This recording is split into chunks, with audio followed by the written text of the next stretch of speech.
నిన్న మాట్లాడుతూ కేటీఆర్ కూడా మాట్లాడుతూ ఉన్నారు. గతంలో సమగ్ర కుటుంబ సర్వే చేయడం జరిగింది. ఒకవేళ కనుక మమ్మల్ని అడిగినట్టయితే ఉంటే ఆ డాటా ఇస్తాం మేము. ఒకవేళ నన్ను అడిగినా పర్లేదు, మా నాయనని అడిగినా కూడా పర్వాలేదు, మేము ఇస్తామని చెప్పేసి వాళ్ళు అంటున్నారు. సో గతంలో చేసినటువంటి కేసీఆర్ చేసినటువంటి ఆ సర్వే రిపోర్టు బయటపెట్టినట్టయితే ఉంటే సో ఇప్పుడు ఇట్లాంటి పరిస్థితి ఉండేది కాదు కదా. సో ఆ రోజు దాచినటువంటి నేతలు ఈ రోజు బహిరంగంగా మళ్ళీ బయటికి వచ్చి మేము ఇస్తాం, మేము చేసినామని చెప్పేసి చెప్పడాన్ని ఏ విధంగా చూస్తారు? ముందుగా మన ప్రజలందరం అర్థం చేసుకోవాల్సింది ఏంటంటే ఈ రాజకీయ పార్టీలు అన్నీ కూడా అగ్రవర్ణ పెత్తంద్వారి భూస్వామ్య పార్టీలే. ఈ రాజకీయ పార్టీల్లో ఎందుకు SC cell, ST cell, OBC cell, MBC cell అని ఎందుకు పెడతారు? ఇప్పుడు అన్ని రాజకీయ పార్టీలు అందరివి కదా, మరి ఎస్సీ సెల్ ఎందుకు ప్రత్యేకంగా, ఎస్టీ సెల్ ఎందుకు, ఎంబీసీ సెల్ ఎందుకు, ఓసీ సెల్ ఎందుకు? అంటే ఈ ఎస్టీ, ఎస్సీ, బీసీ, ఎంబీసీలని లాకులేసి సెల్లో బంధిస్తారు. వాళ్ళు అవసరమైనప్పుడు వచ్చి మాట్లాడాలి. కేటీఆర్ గారికి కానీ కేసీఆర్ గారు కానీ స్పష్టమైన ప్రశ్న, 2014లో సమగ్ర కుటుంబ సర్వే చేసినావు కదా, బొంబాయిలో ఉన్నాడు, బొగ్గుబాయిలో ఉన్నాడు, దుబాయ్లో ఉన్నాడు రావాలని చెప్పి వచ్చిన డేటా నీ ఫామ్ హౌస్లో దాచిపెట్టుకున్నావా? మరి ఎందుకు 10 సంవత్సరాలు బయట పెట్టలే? అంటే నువ్వు సామాజిక స్మగ్లరే కదా. జనం అందరి డేటా తీసుకొని మీరు దాచిపెట్టిరంటే ఫస్ట్ దోషులు మీరు. కాంగ్రెస్ పార్టీ అధికారంలోకి వచ్చినాక 14 నెలలు అవుతుంటే ఫస్ట్ రోజే మీరు చేయాలి కదా. కేసీఆర్ ఈ డేటా దాచిపెట్టిండు, మా అధికారులు మాకు ఇచ్చిర్రు, ఈ అధికారుల డేటా ప్రకారం కేసీఆర్ చెప్పిన లెక్క ఇది, మేము చేయబోతున్న లెక్క ఇది అని కంపేర్ చేయాలి కదా.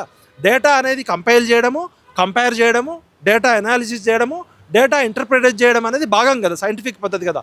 ఇది 2011 డేటా, ఇది కేసీఆర్ పెట్టిన డేటా. మేము చేయబోతున్న డేటా ఈ విధంగా ఉంటుందని మీరెందుకు బయట పెట్టలే? వాడెందుకు దాచిపెట్టిండు? దాచిపెట్టినోడు దొంగ అయితే దాచిపెట్టిన డేటాని బయట పెట్టకుండా మీరెందుకు దాచిపెట్టిరు? మరి మినిస్ట్రీ ఆఫ్ హెచ్ఆర్డీలో మీ గవర్నమెంట్ వెబ్సైట్లోనే పెట్టుకున్నారు. కేసీఆర్ 100% తప్పు చేసిండు. ఎస్సీ, ఎస్టీ, బీసీల డేటా దాచిపెట్టుకున్నాడు. ఆయన కేవలం ఆయన కుటుంబం ఓట్ల కోసం, సీట్ల కోసం వాడుకున్నాడు అనేది బహిరంగ రహస్యం. మరి మీరు వచ్చినాక 14 నెలలు ఎందుకు దాచిపెట్టిరు ఆ డేటాని? మీరు ఎందుకు అరెస్ట్ చేయలే వాళ్ళ మీద? ఈ డేటాని అంతా కేసీఆర్ పర్సనల్గా వాడుకున్నాడు, ప్రజల సొమ్ముతోటి చేసిన డేటాని వాడుకున్నాడని రేవంత్ రెడ్డి ఫస్ట్ కేసీఆర్ మీద కేసు పెట్టాలి కదా. ఈ డేటా దాచిపెట్టిన దొంగల ఆఫీసర్ల మీద కేసు పెట్టాలి. అంటే మీరు అధికారంలో ఉన్నప్పుడు ఒక రకంగా మాట్లాడతారు, మీరు ప్రతిపక్షంలో ఉన్నప్పుడు ఒక రకంగా మాట్లాడతారు. ఇదే ప్రతిపక్షంలో ఉన్నప్పుడు కాంగ్రెస్ పార్టీ డేటా బయట పెట్టాలన్నది, ఇప్పుడు రేవంత్ రెడ్డి గారు ఎందుకు బయట పెట్టట్లేదు డేటా? ఇది ఓపెన్గా పెట్టాలి కదా.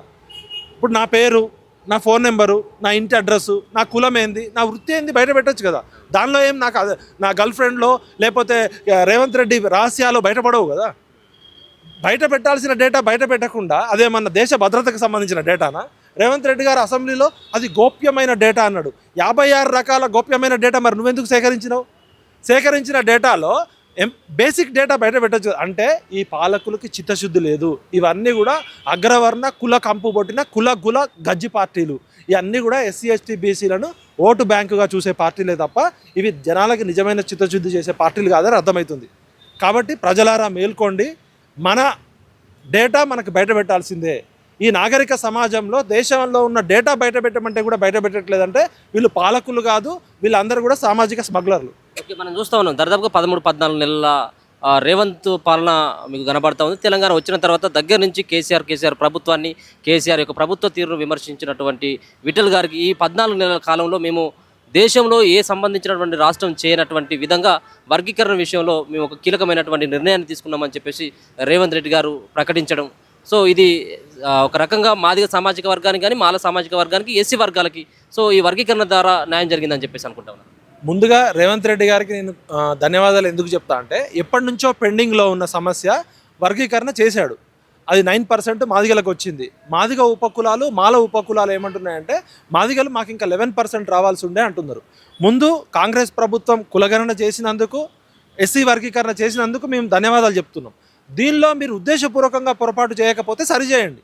మీ ఉద్దేశంలో తప్పు లేదు, నిజంగానే ఎస్సీ వర్గీకరణకు న్యాయం ఉంది, మాదిగలకి, మాలలకి, దళితుల్లో వెనకబడ్డ వర్గాలకి న్యాయం చేయాలనే ఉద్దేశం ఉంటే ఎవరి జనాభా ప్రకారం వాళ్ళకి దామాషా ప్రకారం సైంటిఫిక్గా చేయండి. మేమేమంటున్నాం, మాకేం రాజకీయ దురుద్దేశం లేదు, మేము సామాజిక న్యాయం కోసం కొట్లాడేటోళ్ళం. మాకు ఒక పార్టీ మంచి చేస్తే మంచి అని చెప్తాం, చెడు చేస్తే చెడు అని చెప్తాం. రేవంత్ రెడ్డి అన్న చేసిన దాన్ని స్వాగతిస్తూనే ఆ చేసిన తప్పులు సరిదిద్దుకోమని చెప్తున్నాం. మీరు ఆపరేషన్ సక్సెస్ పేషెంట్ డెడ్ లాగా చేస్తే చివరికి ఏమవుతుంది? పేరు గొప్ప ఊరు దిబ్బ అవుతుంది. సమస్య మూలాల్లోకి వెళ్ళి పరిష్కరించాల్సిన బాధ్యత మన పాలకుల మీద ఉంది. కాబట్టి రేవంత్ అన్న, నువ్వు చిన్న వయసులో ముఖ్యమంత్రి అయినావు, ఎస్సీ వర్గీకరణ చేసిన పేరు నీకు చరిత్రలో నిలిచిపోతుంది కాబట్టి దాన్ని పూర్తిగా చేయమని కోరుతున్నా. అదేవిధంగా కులగణనలో తప్పులు జరిగినాయి. 22 లక్షల మంది బీసీల డేటా చనిపోయినట్లు చూపిస్తున్నారు. అదేవిధంగా ఎస్సీలు 2 లక్షల మంది తగ్గించారు, ముస్లింల జనాభా తగ్గిపోయింది, ఓసీల జనాభా పెరిగింది, ఎస్టీల జనాభా పెరిగింది. ఏ విధంగా పెరిగిందో ఓపెన్ డిబేట్కి రమ్మండి.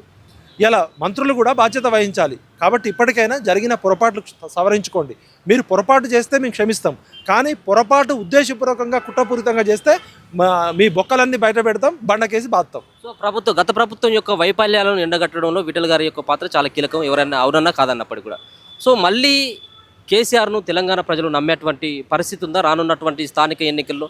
సో ఇప్పటికే అసెంబ్లీకి రానటువంటి కేసీఆర్ ఒకేసారి మళ్ళీ ఈ స్థానిక ఎన్నికల కంటే ముందు ప్రజల్లోకి వెళ్తే ప్రజలు ఆశీర్వదించేటువంటి పరిస్థితి కనబడుతుందో, మళ్ళీ బీఆర్ఎస్ పార్టీకి మళ్ళీ పూర్వవైభవం వచ్చేటువంటి అవకాశం కనబడుతుంది? ఇప్పుడు కేసీఆర్ రాజు కాదు, రేవంత్ రెడ్డి మహారాజు కాదు.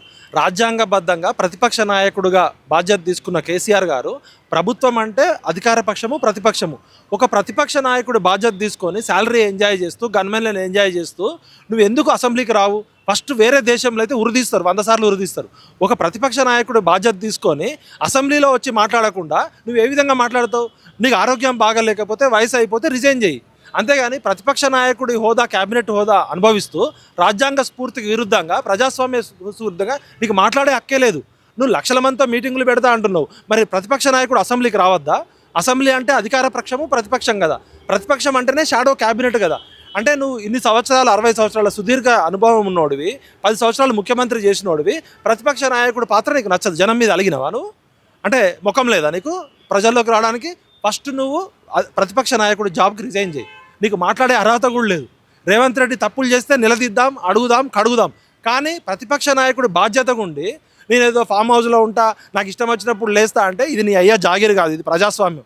ప్రజల చేత, ప్రజల కొరకు, ప్రజలే పరిపాలించిన ప్రజాస్వామ్యంలో ముఖ్యమంత్రికి ఎంత బాధ్యత ఉంటుందో అంతకన్నా ఎక్కువ బాధ్యత ప్రతిపక్ష నాయకుడికి ఉంటుంది. కాబట్టి నువ్వు ప్రతిపక్ష నాయకుడిగా ఉండాలనుకుంటే ఫస్ట్ అసెంబ్లీకి రా, నిలదీ, పోరాటం చేయి. నువ్వు ఫామ్ హౌస్ రాజకీయాలు బంద్ చేయి. ఓకే, ఇప్పుడు పార్టీ మారినటువంటి ఎమ్మెల్యేల పైన సుప్రీంకోర్టు 18వ తారీఖు వాయిదా వేయడం జరిగింది. సో పార్టీ మారినటువంటి ఎమ్మెల్యేల వ్యవహారంలో సో గతంలో కేసీఆర్ చేసినటువంటి తప్పు మళ్ళీ ఇప్పుడు యాజ్ రేవంత్ రెడ్డి గారు కూడా అదే పని చేయడం జరిగింది. సో 10 మంది ఎమ్మెల్యేల పైన ఒకవేళ కనుక అనర్హత వేటు వేసినటువంటి దశలో మళ్ళీ సంబంధించినటువంటి వాళ్ళు పోటీ చేస్తే, ఇప్పుడున్నటువంటి సందర్భంలో మళ్ళీ పోటీ చేస్తే కాంగ్రెస్ పార్టీ నుంచే పోటీ చేయాలి. సో ప్రజల్లో కాంగ్రెస్ పార్టీని విశ్వసించేటువంటి పరిస్థితి ఈ 14 నెలల కాలంలో కనబడుతూ ఉందా సార్? ఇదే రేవంత్ రెడ్డి గారు ప్రతిపక్ష నాయకుడు ఉన్నప్పుడు మా కాంగ్రెస్ ఎమ్మెల్యేని గొర్రెల్లాగా బర్రెల్లాగా కొన్నావు. వీళ్ళంతా పొలిటికల్ ప్రాస్టిట్యూట్లు, అమ్ముడు పోయిన వాళ్ళు. ఒక పార్టీ టికెట్ మీద, బీఫామ్ మీద గెలిచి, ఒక పార్టీ సింబల్ మీద ఓట్లు వేయించుకొని, ఒక పార్టీ కండవా కప్పుకొని ఎలక్షన్లలో పోటీ చేసిన ఈ రాజకీయ నాయకులు ఆ పార్టీకి రాజీనామా చేయకుండా, ఆ ఎమ్మెల్యే పదవికి రాజీనామా చేయకుండా ఇంకొక పార్టీ కోసం పోవడం అంటేనే ఇది పొలిటికల్ ప్రాస్టిట్యూషన్. ఈ పొలిటికల్ వ్యభిచారులని రాళ్లతో కొట్టి చంపాల. అసలు ఇప్పటికే రాజ్యాంగము, సుప్రీంకోర్టులు తప్పు చేస్తున్నాయి. నీకు ఆ పార్టీ సిద్ధాంతాలు నచ్చకపోతే నువ్వు ఆ పార్టీ పదవి ద్వారా, ఆ పార్టీ ఓట్ల ద్వారా వచ్చిన ఎమ్మెల్యే పదవి కూడా వదిలేయాలి. నియోజకవర్గ అభివృద్ధి కోసమని ఈ కొత్త కథలు చెప్తున్నారు. అందుకనే సుప్రీంకోర్టు ఏం చెప్పిందంటే స్పీకర్ నిర్ణయాధికారం అనేది ఎక్కువ రోజులు పెట్టుకోవద్దు, విచక్షణ అధికారం కూడా ఒక లిమిట్ ఉంటుంది. మహారాష్ట్రలో కానీ, అస్సాంలో కానీ, మణిపూర్లో కానీ జరిగింది. 3 నెలల నుంచి 6 నెలల లోపు పార్టీ మారిన ఫిరాయింపుదారుల చట్టం కింద వాళ్ళు డిస్క్వాలిఫై అయ్యారు ఆటోమేటిక్గా. ఖచ్చితంగా కేసీఆర్ గారు ఏ తప్పు చేసిండో రేవంత్ రెడ్డి కూడా అదే తప్పు చేస్తుండో. అదే సీసా, అదే సారా. సీసా అదే, సారా అదే, స్టిక్కర్ కూడా అదే. ఓన్లీ కేసీఆర్ బొమ్మ పోయి రేవంత్ రెడ్డి బొమ్మ వచ్చింది. కాబట్టి వీళ్ళ వల్ల పెద్ద ఉరిగేదేం లేదు. వెలమ దొర పోయి రెడ్డి దొర, రెడ్డి దొర పోయి కమ్మ దొర. ఈ వెల్కమ్ రెడ్డి దొరల వల్ల ప్రజాస్వామ్యానికి డేంజరే. వీళ్ళంతా మాఫియా కొడుకులు, వీళ్ళు ప్రజాస్వామ్యానికి కాపాడేటోళ్ళు కాదు. నిజంగా రేవంత్ రెడ్డికి సిగ్గు, శరం, మానవ అభిమానం ఉంటే నువ్వు ప్రతిపక్ష నాయకుడు ఉన్నప్పుడు ఏ విధంగా వాడిని తిట్టినావు? మరి ఇప్పుడు వచ్చి నువ్వు అదే పని చేస్తుంటే నీవు నేర్పినే విద్య నీరజాక్షి అంటారు. కేసీఆర్కి నైతిక బాధ్యత లేదు, రేవంత్ రెడ్డి గారికి నైతిక అర్హత లేదు. వీళ్ళంతా ఏంటంటే పొలిటికల్ ప్రాస్టిట్యూట్స్.